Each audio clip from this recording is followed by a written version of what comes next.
don't think we have the prior schools I worked at, in the last concert of the year, I always had a senior soloist. I feature a senior with a solo in the band, and I decided this year to change it around a little bit, so we're going to have a senior conductor in the band. So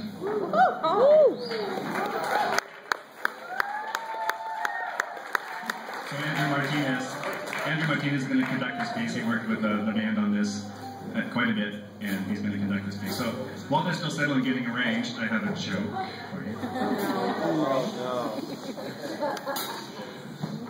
So I have a friend, and actually his name is Brian Wilson, not Brian Wilson. The Beach Boys, his name really is Brian Wilson, and musician friend, and he was not feeling well one day, and got worse, and had a hard time thinking, and just couldn't get things straight, and was showing up late for gigs, and not like him, and just having a tough time in life, basically. So he went to the doctor, and the doctor said, "I'm sorry, Mr. Wilson, but your brain is all used up."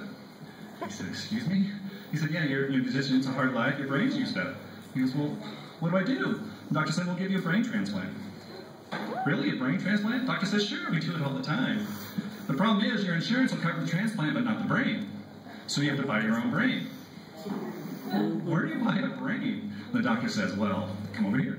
So I walk across the hall, and there's another door across the hall, brain room. Who knew? So they go in the brain room, they start looking at brains, there's brains all over the walls, and the doctor says, "Okay, here's the musician's brains over here." So they look, and $10,000 into this brain. "Ooh, what kind of brain is that?" "That's a flute player's brain." "Really? $10,000 for a flute player's brain?" "Yeah, that's hard work. All those cross fingerings, playing like this all the time. Then you play piccolo, which is about that big, and you have to do this, and you sit up front, so you got to look good all the time. That's a tough gig. It's not easy." "Okay, well, what else you got?" $100,000. "Whoa, band director's brain. Really?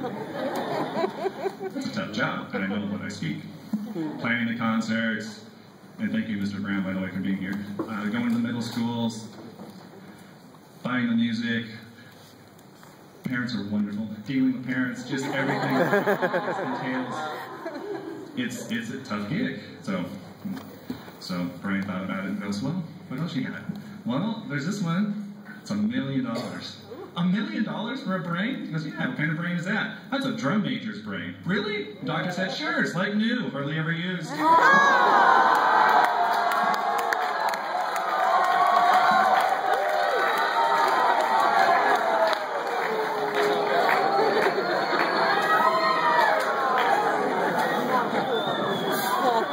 Okay, so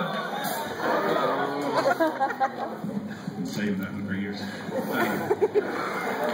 So this piece really has been a lot of fun. And this is what kind of got me started in the whole kick of all new music, was this piece. I did a piece with this composer with the EOP band last year, and I found this piece, and he calls it Foundry for found percussion. And I think you read a little bit, you can basically make percussion out of anything. And the score actually calls for clang. Clang is 4 piles of metal on top of each other with a nondescript sound. Calls for metal bowls. And I went home with my wife, and we got about 15 metal bowls. And she's left, so I can say this now. And I said, "Well, can we use some of these metal bowls?" She goes, "Sure, I'll get them back." I said, "No, they're going to have holes in the bottom." And she said, "No." So I said, "Lionel, you're on your own. You got to go buy some bowls, buddy." So the students got together and figured out these instruments and pretty much built them on their own. It does have some traditional instruments too, snare drum, cymbals, bass drum, and some others. But this is Foundry from John Mackey with Senior Andrew Martinez conductor.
Thank you.